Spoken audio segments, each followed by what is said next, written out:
वो सिर्फ 21 साल की थी जब उसने खुद को एक महल में पहुंचाया, एक कालीन में लिपटकर।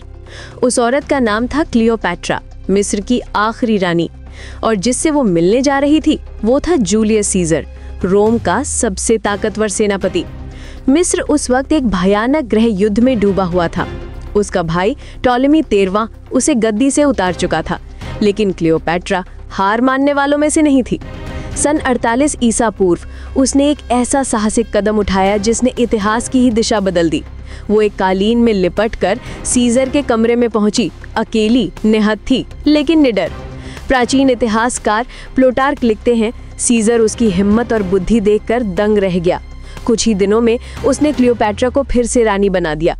उनका गठबंधन सिर्फ राजनीति तक सीमित नहीं रहा, वो निजी भी हो गया। क्लियोपैट्रा ने रोम के सहारे फिर से मिस्र पर राज किया और बाद में सीजर के बेटे सिजेरियन को जन्म दिया।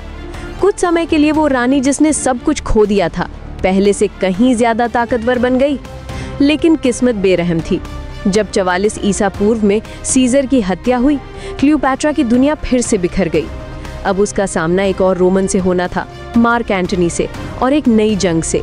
लेकिन उसका नाम आज भी जिंदा है, एक ऐसी रानी के तौर पर जिसने अपने दुश्मन को अपनी सबसे बड़ी ताकत बना लिया।